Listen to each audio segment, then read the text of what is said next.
Kidney में stone होना एक आम बात है, मगर किडनी में स्टोन की वजह से किडनी का खराब होना ये क्यों होता है, कैसे होता है, इसको जानने की कोशिश करेंगे इस वीडियो के अंदर। मेरा नाम है डॉक्टर पुरु धवन।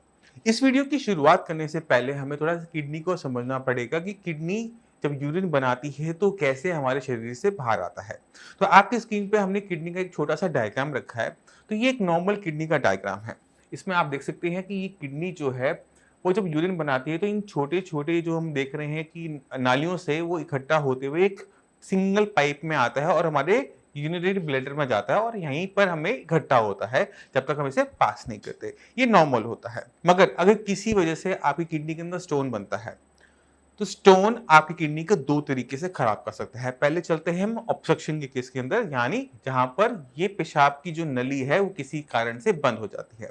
तो जब हमारी किडनी में पथरी बनती है तो वो हिलती-डुलती रहती है। अगर वो हिलते-डुलते नली के मुँह पर आके बैठ जाए, तो क्या होता है कि पेशाब तो बन रहा है, बट वो नीचे उतर नहीं पा रहा। उसकी वजह से क्या होता है कि यहीं पे सारा पेशाब इकट्ठा होना शुरू हो जाता है और एक बैक प्रेशर को तैयार करता है, जिससे हम कहते हैं पीयूजे ऑब्स्ट्रक्शन। अब जो ये यूरेटर की जो ऑब्स्ट्रक्शन हो रही है, उसकी वजह से दिक्कत क्या होती है कि आपकी किडनी के अंदर जो नेफ्रॉन्स हैं, वो एक ऐसे एनवायरनमेंट में काम करते रहते हैं जिसके अंदर बहुत सारा टॉक्सिक मटेरियल है। क्योंकि किडनी का काम क्या था? किडनी का काम था बॉडी में जितना वेस्ट मटेरियल है, जितनी भी गंदी है, जितनी भी टॉक्सिक मटेरियल है, उसको बॉडी से बाहर निकालना। यानी जो हमारा यूरिन है, उसमें भी टॉक्सिक मटेरियल है। और हमारे जो नेफ्रॉन्स हैं, जो खून को साफ करते हैं, वो भी तो उसी में बैठे हुए हैं। बहुत लंबे टाइम तक इस यूरिन में पड़े रहने की वजह से किडनी की फंक्शनिंग में हम नुकसान देखना शुरू करते हैं और धीरे-धीरे क्रेटिनिन की वैल्यूज, यूरिया के लेवल्स भी बढ़ने शुरू हो जाते हैं। जिन केसेस के अंदर हमें पथरी की वजह से ऑब्स्ट्रक्शन देखने को मिल रही होती है, हाइड्रोनेफ्रोसिस देखने को मिल रहा होता है। हाइड्रोनेफ्रोसिस मानी यूरिन का इकट्ठा होना किडनी के आसपास, ये देखने को मिल रहा होता है। वहाँ पे हमें बहुत तेजी से काम करना होता है। अगर किडनी में पथरी का साइज़ छोटा है, तो वो पास होने के चांसेस होते हैं। मगर अगर पथरी का साइज़ बहुत बड़ा है, तो उन केसेस के अंदर वहाँ पर सर्जरी बहुत ज़रूरी हो जाती है। क्योंकि अगर हम सर्जरी नहीं करवाएँगे, ये यहाँ पे जो ऑब्स्ट्रक्शन है, वो बनी रहेगी। किडनी को इम्पैक्ट झेलते रहना पड़ेगा और किडनी धीरे-धीरे अपने फंक्शंस को खो देगी। अब सवाल ये उठता है कि किस साइज़ की पथरी पास हो सकती है, कहाँ पर हम जोखिम लें और कहाँ पर हम जोखिम को ना लें। तो सबसे ज़रूरी हो जाता है किडनी की पथरी का साइज़। अगर आप मेल है, तो मेल में 6 टू 7 से मिलीमीटर की जो पथरी होती है वो पास हो जाती है। तो आपके पास अल्ट्रासाउंड की रिपोर्ट होगी, उस रिपोर्ट में पथरी का साइज़ मेंशन होगा। अगर वो 6 से 7 एमएम के आस-पास हो रहा है, तो चांसेस ये होते हैं कि वो पास हो जाएगी। तो उसमें क्या है, जिस दिन आपको पता लगा तो उसकी लोकेशन आ गई कि पथरी है तो कहाँ है। अगर आपने 15 दिन बाद दोबारा से अल्ट्रासाउंड करवाया और आप देखते हैं कि पथरी खिसक गई है, नीचे की तरफ आ गई है, यानी पथरी नीचे की तरफ जा रही है और उसे कोई दिक्कत नहीं हो रही, ऐसे केसेस के अंदर हमें सर्जरी की ज़रूरत नहीं पड़ती। मगर अगर पथरी का साइज़ 7 मिलीमीटर से बड़ा है, मान लो कि 10 है, 11 है, 12 मिलीमीटर के आसपास है, तो हमारी किडनी उसे पास नहीं कर पाएगी, वो नीचे जाकर पेशाब की नली से बाहर नहीं जा पाएगी, क्योंकि हमारे यूरेटर का जो साइज़ होता है अंदर से, वो 4 से 5 एमएम का ही होता है। मगर वो फैल के 6 से 7 एमएम तक उस पथरी को पास कर देता है। मगर अगर उससे ऊपर की पथरी है, तो वो किसी भी कीमत में पास नहीं हो सकती। वो उसी कंडीशन में पास हो सकती है जब ये पथरी टूट जाए। अगर वो बिखर जाती है, रेत बन जाती है, तभी वो पास हो सकती है। तो अगर आपको अभी पथरी के बारे में पता लगा है दर्द की वजह से, तो ज़रूरी है पहले उस साइज़ को समझो कि उसका साइज़ क्या है।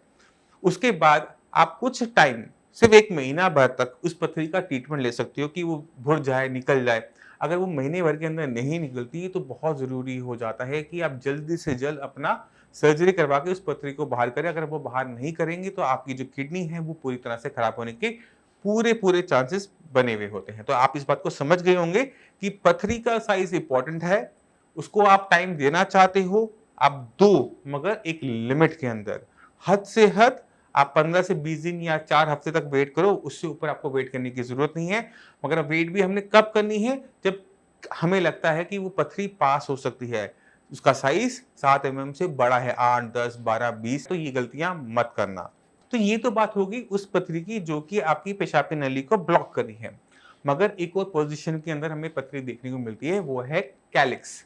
तो अगर आपकी किडनी की कैलिक्स के अंदर पथरी है, तो वो ऑब्स्ट्रक्शन ज़्यादा पैदा नहीं करती। क्यों नहीं करती? क्योंकि अगर आप कैलिक्स को समझने की कोशिश करो तो ये काफ़ी खुली जगह होती है। तो अगर यहाँ पे 4 एमएम, 5 एमएम की मल्टीपल स्टोन भी पड़े हुए हैं, तो वो किसी भी तरीके से पेशाब को नहीं रोक रहे। और जब तक पेशाब रुकेगा नहीं, तो खास दिक्कत पैदा होती नहीं है। ना आपको दर्द होगा, ना आपको किसी टाइप की परेशानी होगी और अक्सर इस जगह पर हर दूसरे तीसरे इंसान की किडनी के अंदर हमें पथरी देखने को मिल जाती है। पथरी बनती है, घुलती है, निकल जाती है। जब वो अटकती है तभी हमें सर्जरी की ज़रूरत होती है।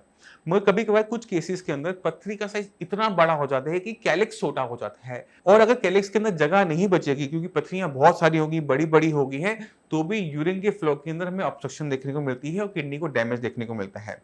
मगर घबराने की ज़रूरत नहीं है, ऐसे केसेस हमें कम देखने को मिलते हैं। चलिए अब आप समझ गए होंगे कि पथरी की वजह से भी हमारी किडनियाँ खराब हो सकती हैं। अब ज़रूरी हो जाता है कि इसको हम क्या अप्रोच लेके ठीक करें। तो ज़रूरी है साइज़। अगर आपका साइज़ किडनी की पथरी का छोटा है, 7 एमएम से छोटा है, तो घबराएँ नहीं, वेट कीजिए। मगर अगर किडनी की पथरी का साइज़ 7 एमएम से बड़ा है, 8, 10, 12, 20, तो आपको सर्जरी की फटाफट ज़रूरत है। तो आप बिना वेट किए अपनी पहले सर्जरी करवाएँगे। अगर आपकी वैल्यूज़ क्रिएटिनिन की, यूरिया की डाउन नहीं होती, वो बढ़ गई हैं, तो भी आपको वहाँ पे घबराने की ज़रूरत नहीं होती। आपको बस थोड़ी-सी ट्रीटमेंट की ज़रूरत पड़ती है। एक बार आपको वो थोड़ा-सा ट्रीटमेंट मिल जाता है, किडनी की फंक्शनिंग बढ़ जाती है, क्रिएटिनिन की वैल्यू, यूरिया की वैल्यू डाउन होनी शुरू हो जाती है। कई-कभार डॉक्टर्स अपने पेशेंट्स को एडवाइस करते हैं कि आपकी किडनी काम नहीं कर रही, लेफ्ट किडनी काम नहीं कर रही, इसको आप निकलवा लीजिए। ये जो लेफ्ट किडनी काम नहीं कर रही, इस पे हम डॉक्टर्स कैसे पहुँचते हैं? ये पहुँचते हैं डीटीपी रीनल स्कैन के बिहाफ़ पर कि जब हमने डीटीपी रीनल स्कैन करवाया था, उस रिपोर्ट के अंदर हमें पता लगा कि हमारी लेफ्ट किडनी कितने % काम कर रही है, राइट किडनी कितने % काम कर रही है, लेफ्ट 10% कर रही है, हमारी राइट 90% काम कर रही है, तो हमें समझ में आ जाता है कि लेफ्ट किडनी की जो फंक्शनिंग है बहुत ज़्यादा कम है। अब जब पेशेंट को डॉक्टर ये बोलता है कि आपको किडनी निकलवा लेनी चाहिए क्योंकि वो काम ज़्यादा नहीं कर रही, तो पेशेंट वहाँ पे घबरा जाता है कि मैं किडनी को क्यों निकलवाऊँ? मुझे कोई परेशानी तो हो नहीं रही है। तो उसे समझने की कोशिश करते हैं कि हमें निकलवानी चाहिए या नहीं निकलवानी चाहिए। अगर उसमें ऑब्स्ट्रक्शन है, उसमें पथरी की वजह से पेशाब नहीं निकल पा रहा। जब हम डीटीपी रीनल स्कैन करवाते हैं तो एक स्पेशल इंक को हमारे ब्लड में डाला जाता है और वो ब्लड हमारी जब किडनी में पहुँचता है और वो फ़िल्टर होने जाता है, तो इसी को हम रिकॉर्ड कर रहे होते हैं मशीन से, वो कितनी देर में पहुँचा और कितनी मात्रा में वो इंक हमारे पेशाब से होते हुए यूरिन के रास्ते बाहर गई, इसी को हम चेक कर रहे होते हैं। हमारे ब्लैडर में आई, इसी को हम चेक कर रहे होते हैं।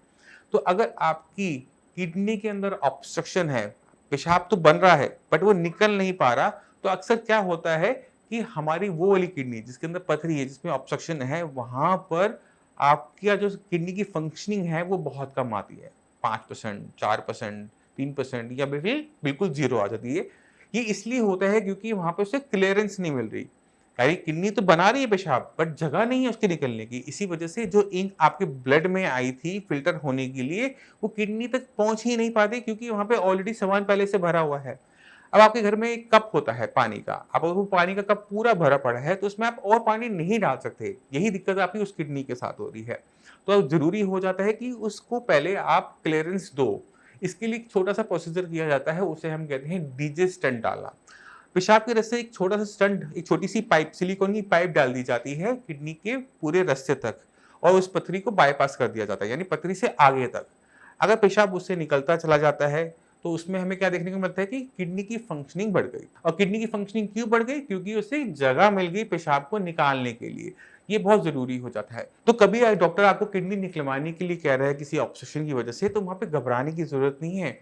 अपनी कंडीशन को समझते हुए उस पे काम करने की ज़रूरत है कि हमें ज़रूरत है या नहीं है, या किसी और सर्जिकल प्रोसेस से हम इसको पहले से बेटर कर सकते हैं। तो मेरी पर्सनल एडवाइस सभी पेशेंट को यही होती है कि पहले आप डीजे स्टंट करवा के देख लो। अगर डीजे स्टंटिंग करने के बाद आपकी किडनी की फंक्शनिंग में सुधार होता है, तो आपको किडनी रिमूव करने की ज़रूरत नहीं है। अगर डीजे स्टंटिंग करने के बाद भी क्लीयरेंस नहीं मिलती, किडनी काम नहीं कर रही, तो उसको आप आज निकलवाओ, कल निकलवाओ, कोई फ़र्क नहीं पड़ता। तो आपको समझना पड़ता है अपनी कंडीशन को कि आपकी किडनी के साथ क्या गलत हो रहा है।